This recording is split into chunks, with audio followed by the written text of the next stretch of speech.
Morning Gujarat team ground zero report પર પહોંચી છે માતરના દેથલી ગામે. દેથલી ગામની અંદર પાણી એવા ભરાયા છે કે ગામની અંદર મારે પહોંચવા માટે એક ત્રોસાળ લેવો પડ્યો હતો. અત્યારે હું ગામની આ ભાગોળ ઉભો છું. એક બાજુ સ્કૂલ આવેલી છે, તમે જોઈ શકો છો. સ્કૂલની અંદર પણ પાણી ભરાઈ ગયા છે અને સ્કૂલ છે તે છેલ્લા 10 દિવસથી બંધ છે. બીજી બાજુ દ્રશ્યો બતાવીશ કે અહીંના જે લોકો છે તે પશુપાલન પર અસ્તવ્યસ્ત થયું છે, કારણ કે અહીં આગળ આ પાણી ભરાઈ જવાના કારણે જે પશુપાલનનું જે જનજીવન છે તે બધું અસ્તવ્યસ્ત થઈ ગયું છે, કારણ કે ઘાસચારા માટે પણ આગળ આવવું જવું મુશ્કેલ બન્યું છે. કહી શકાય આ પાણી ભરાવાની સમસ્યાનું મુખ્ય કારણ આ જે પાણી નિકાલની જે ગટરો છે, જે ઘાસ છે, જે નાળા છે તે નાના હોવાના કારણે ભરાઈ જાય છે અને ત્યાં કારણે પાણી નિકાલ થતું નથી અને 6 દિવસ સુધી પાણી આગળ રહે છે. અહીં આગળ હાલમાં 250 થી વધુ લોકોનું સ્થળાંતર કરવામાં આવ્યું છે અને તેમને સ્થળાંતર કરી અન્ય જગ્યાએ શિફ્ટ કરવામાં આવે છે. એના કેટલાક સ્થાનિક લોકો છે, તેમની સાથે પણ વાત કરવાનો પ્રયત્ન કરીશું.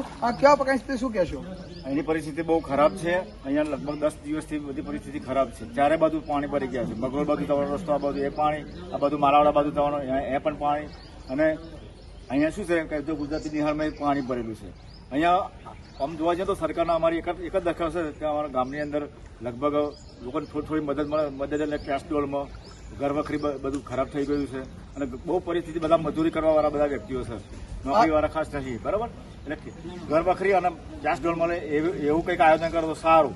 બરાબર, સરકાર તો બધું સાંભળે એવી જ છે, પણ સરકારને અમારે આટલી વિનંતી છે કે આટલું થોડી મદદ કરે તો અમારી ગામની પરિસ્થિતિ શું છે. અમારું ગામ દેઠલી અને ગ્રામ પંચાયતનો સભ્ય છું. બરાબર, બિલકુલ કહી શકાય કે અહીંયાની લોકોની એક માંગ છે કે અહીંયા જે લોકોનું જે ઘર વખરી નુકસાન થયું છે ત્યારે સરકાર તેનો સર્વે કરી તેમને સહાય ચૂકવે. અને આ જે શાળા છે તે 8 થી 10 દિવસથી બંધ છે, હજુ પણ 5 દિવસ બંધ રહેશે, કારણ કે આ પાણી છે તેનો અસર થાય 20 જેટલો સમય લાગે છે. દેથલી ગામમાં વરસાદી પાણી ભરાઈ જવાના કારણે નિશાળની અંદર જ પાણી એટલું બધું છે. છેલ્લા 5 દિવસથી શાળા બંધ છે અને હજુ પણ જો પાણીનો નિકાલ ન થાય તો 5-7 દિવસ શાળા બંધ રહે એવી પરિસ્થિતિ છે. આજુબાજુના ખેતરોની અંદર પાણી જે ડાંગર રોપી હતી એમાં પાણી ભરાઈ ગયું એટલે ડાંગર ગતી રહી. ખેડૂતો પાસે ધરુની કોઈ વ્યવસ્થા નથી એટલે બિલકુલ ખેતી નિષ્ફળ જવાની છે. હવે પછી કોઈ ઉપાય એનો છે નહીં, કારણ કે ધરુવાળિયા પણ જતા રહ્યા છે, ધરુ મળે એવું નથી અને ડાંગર રોપાય એવી નથી. હજુ પણ પાણી ઓસર્યા નથી. એના કારણે જનજીવન અસ્તવ્યસ્ત બન્યું છે. લોકોની સાચી પરિસ્થિતિ એવી છે કે લોકો બહાર નીકળી શકતા નથી. ટ્રેક્ટર સિવાય બહાર નીકળાતું નથી.